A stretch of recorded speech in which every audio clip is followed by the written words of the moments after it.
اعوذ باللہ من الشیطان الرجیم بسم اللہ الرحمن الرحیم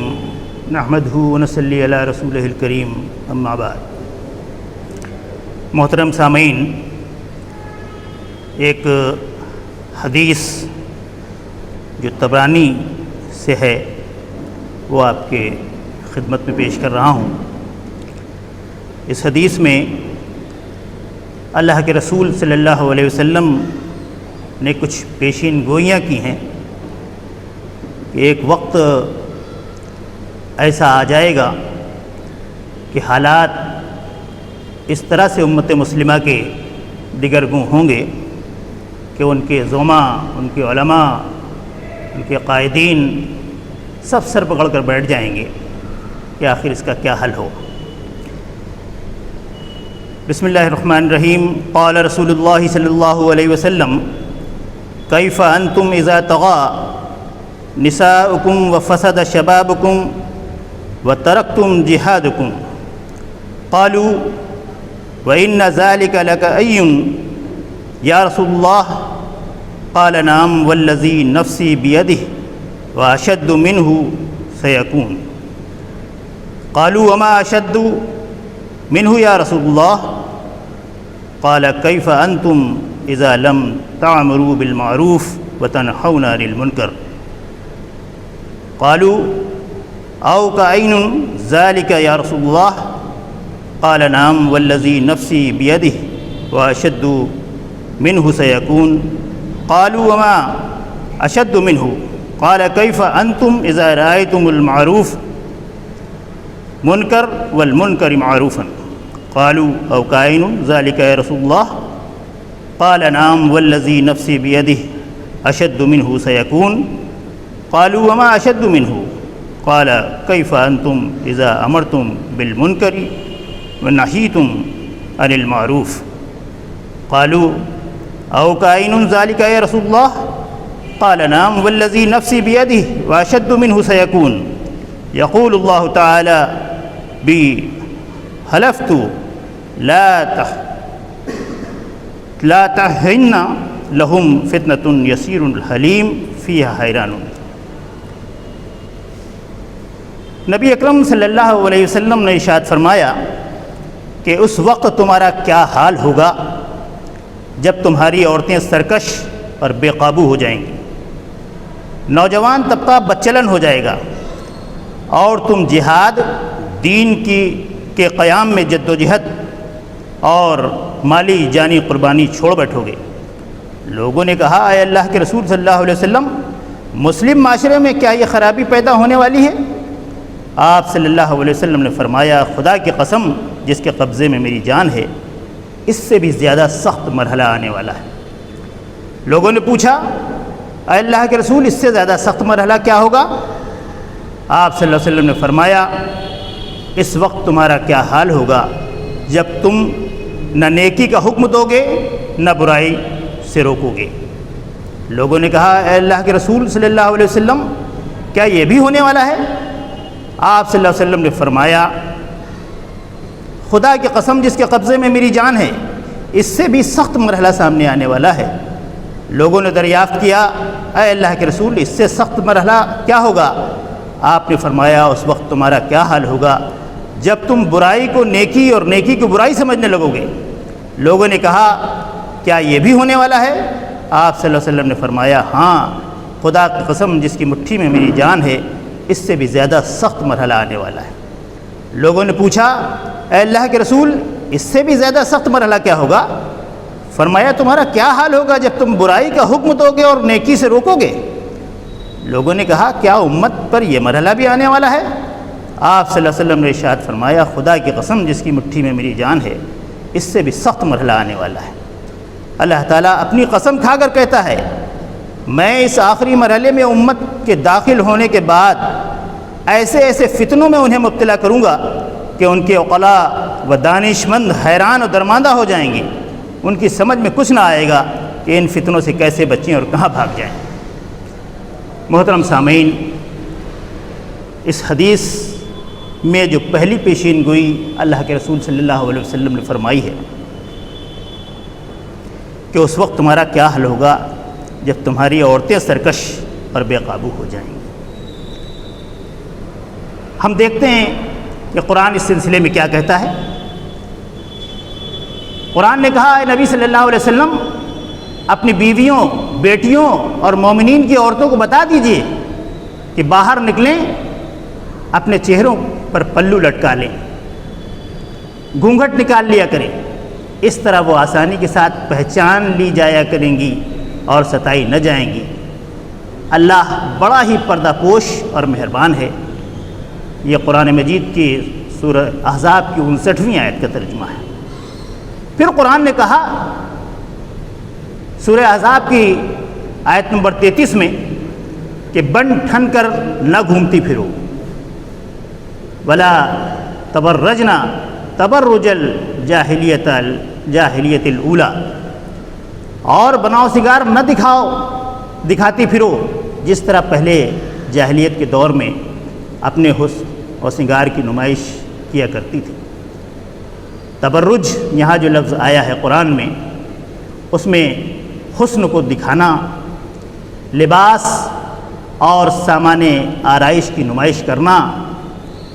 اور ناز و انداز سے اپنے کو نمایاں کرنا، اور عورتوں کو ہدایت کرتے ہوئے قرآن نے فرمایا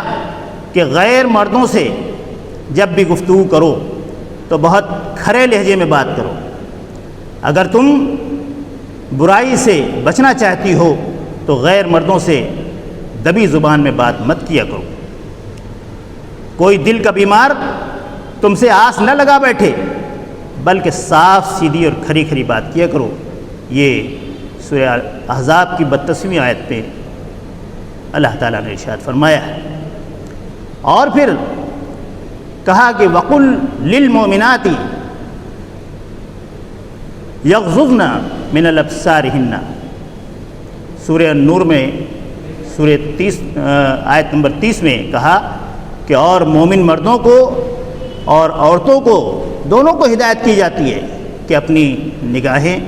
نیچی رکھیں۔ اور آگے قرآن مجید کی سورہ نور کی 31 آیت نمبر میں فرمایا قرآن نے کہ اور اپنے سطر کی حفاظت کرو۔ نبی اکرم صلی اللہ علیہ وسلم نے تو عورتوں کو ایسا لباس پہننے سے بھی سختی سے منع فرمایا جو ایسا چست ہو جس میں جسم کی ساخت پوری طرح نمایاں ہو، اور فرمایا کہ اپنے بناؤ سنگار کو چھپائے رہو، اپنے سر سینے دوپٹے سے چھپائے رہو۔ یہ سورہ نور کی 31 نمبر آیت کا ترجمہ ہے۔ آپ دیکھیں کہ جو بے پردگی اور بے حیائی ہمارے مسلم معاشرے میں جو بڑھتی چلی آ رہی ہے، میں اکبر الہ آبادی کے ایک شعر میں کہوں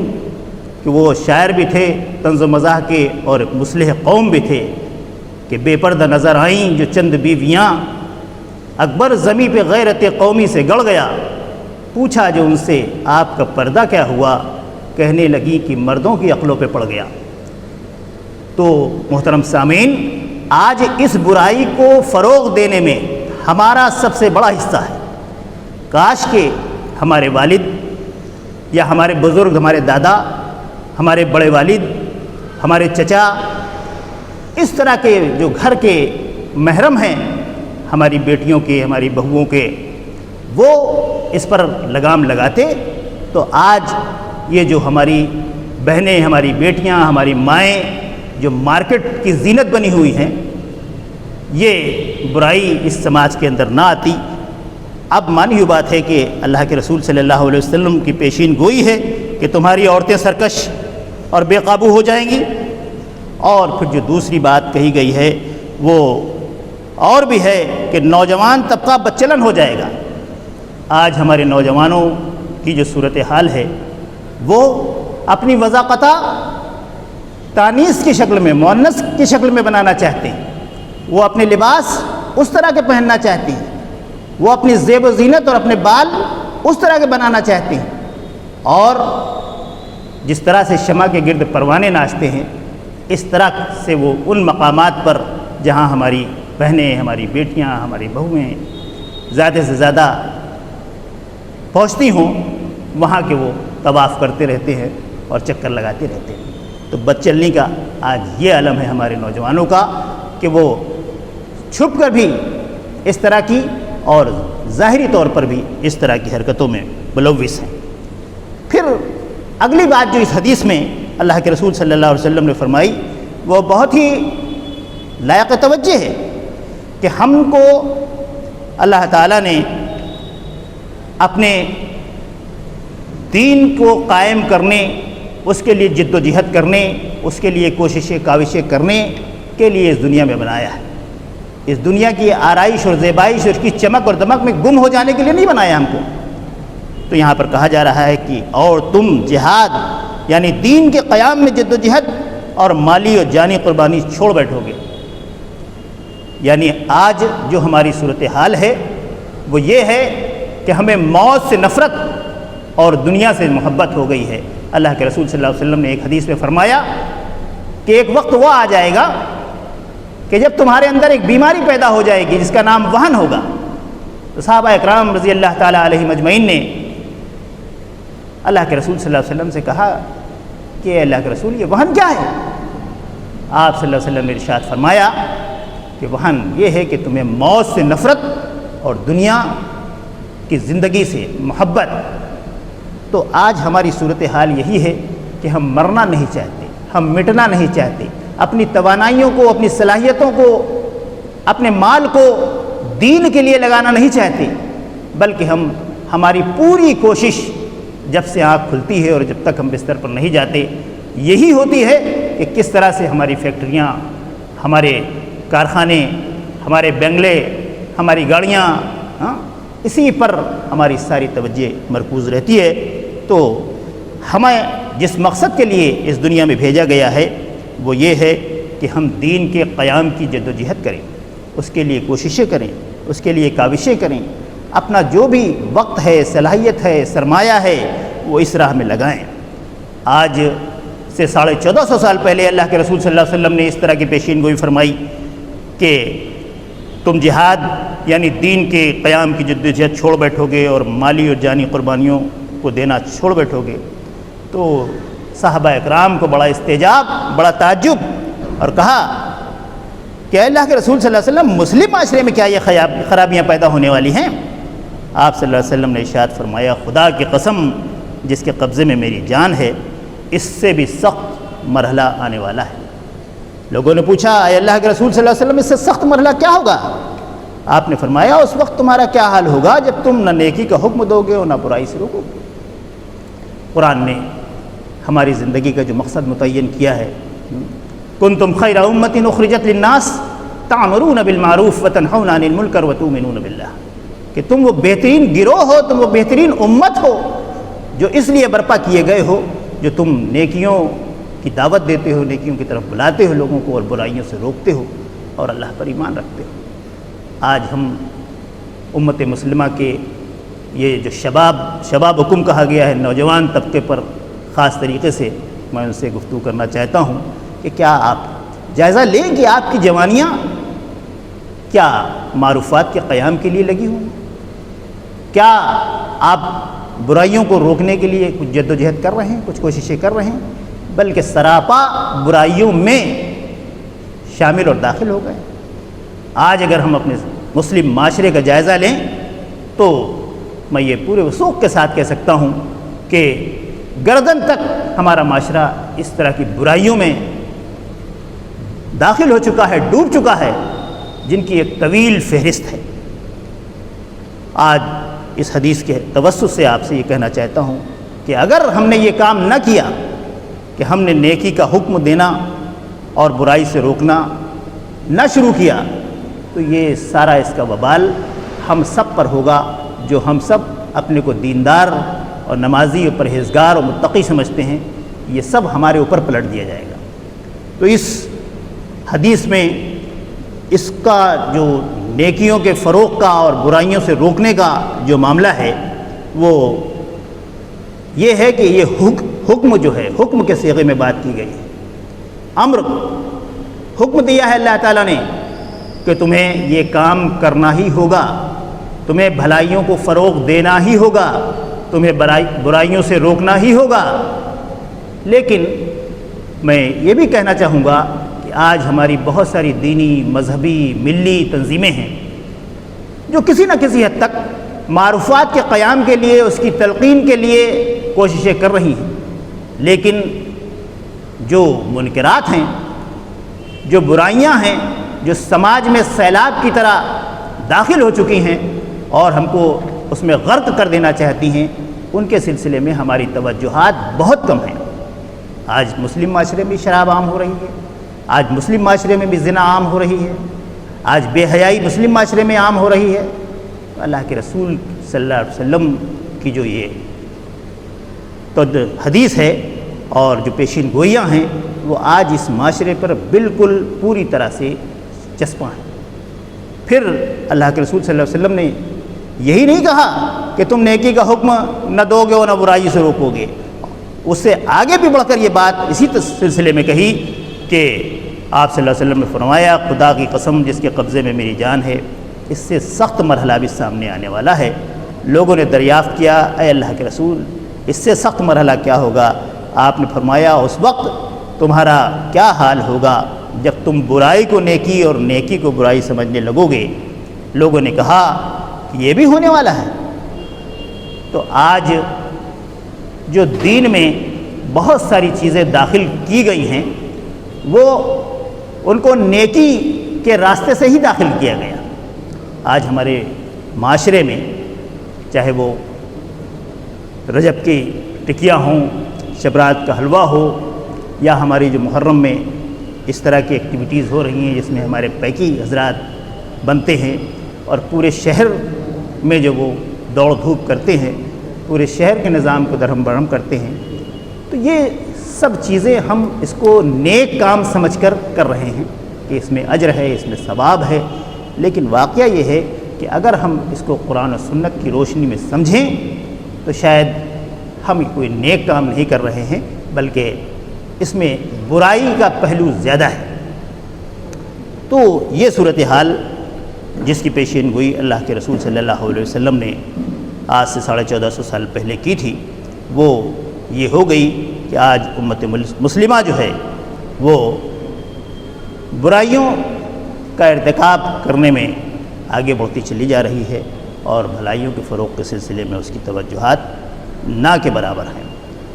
پھر لوگوں نے پوچھا، اے اللہ کے رسول اس سے بھی زیادہ سخت مرحلہ کیا ہوگا؟ فرمایا، تمہارا کیا حال ہوگا جب تم برائی کا حکم دو گے اور نیکی سے روکو گے۔ آج ہمارا پورا وجود